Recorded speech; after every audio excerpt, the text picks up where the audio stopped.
the area of AI has grown into making every aspect of our life and devices intelligent, including the wall clocks in our houses, our chairs and our kitchens, and of course our cars.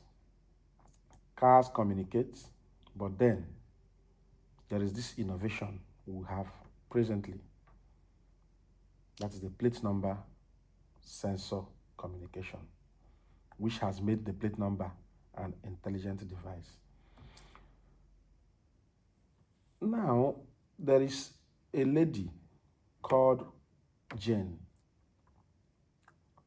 She was driving at a speed of 30 mph on a 20 mph road, while a man called Matthew was driving behind her.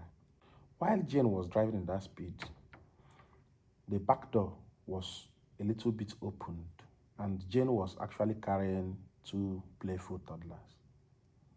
So there was a need for Matthew, who was driving behind Jane, to signal Jane that her car door was opened. But there was no way Matthew could do that. So the question came to our lab. We were asked to look through this problem and usher in a design solution. So the need actually in this tech is to pass information to the driver in front.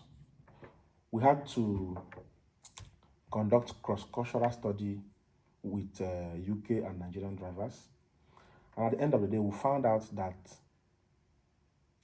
90% of Nigerians have reasons why they want to talk to a vehicle in front of them, while 57% of UK drivers have reasons why they would want to talk to a vehicle in front of them or behind them. So, also, 95% of Nigerians have the need for this device to be designed for them, to be able to communicate with the vehicle in front of them or behind them. While in UK, only 65% had this same need. So, but we had to triangulate. Of course, only 100 participants were involved in this research. I know 50 from UK, 50 from Nigeria. I know it is not a good representation of the general population, but to add rigor to this research, these participants were randomly selected, and also the research was triangulated with an interview, okay, to add rigor to what we have done. So now at the end, during the interview, we found out that Nigerians wanted to communicate with vehicles in front or behind them because of the insecurity challenges we have in Nigeria, where a driver will be driving and another will be coming. He will want to signal the one that is behind or in front that there is maybe something happening in front. But the UK-based drivers never had this need or these explanations, okay? And also, apart from insecurity, they have a way of wanting to dodge the police in front. They will tell you, I don't want something's happening in front. I don't want you to follow that way or follow that way. That is in the Nigerian findings. But in UK, they just had the need to interact, maybe to greet someone in front, and all that. So these were explained in the interview after the survey. So informed by the survey and interview studies, we went into design, and we are happy to tell you that we have a prototype presently which could enable a driver call a vehicle in front or a vehicle behind. So just like Siri also, if you want to talk to your Siri in your house, you say, hey Siri, do this. So just like Siri also, you could just call a vehicle that is behind you and say, hey, CP1, could you call this vehicle with this number, blah, blah, blah. Or you could call the one in front by saying, hey, CP1, could you call the vehicle with the plate number H, this, blah, blah, blah in front. So it makes it more accurate. Okay, so now, having said this, I'll give you a few minutes to watch the video of how this works.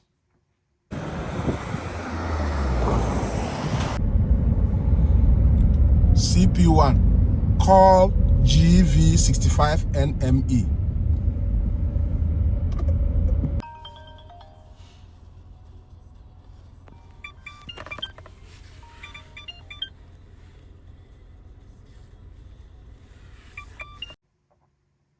Thank you for watching that video. Thank you for watching that video.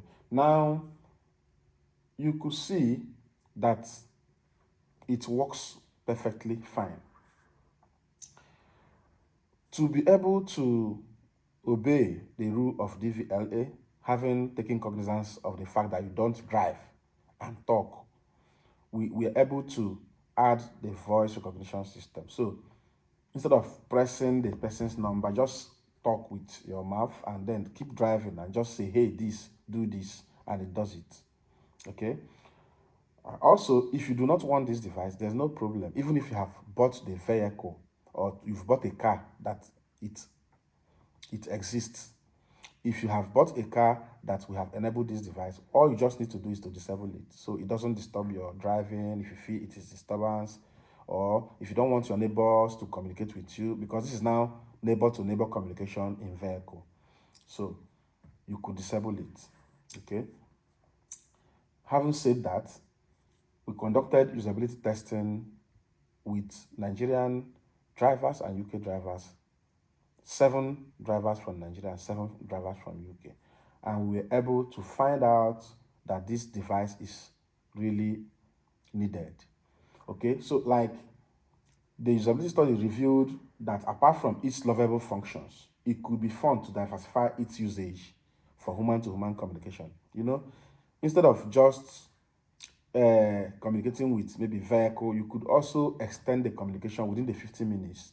Okay, like one of our participants mentioned that this could create a relationship. Like you could drive behind someone who you really want to talk to, okay, and you call the person, okay. That is also the disadvantage of the device, because at every point in technology development, there is always a disadvantage, a limitation. Someone may not want you to call him or her, but because of this technology, you could call. And if the person responds, then no problem. If the person doesn't want to respond, maybe thinking you have nothing to say, the person could also go without responding.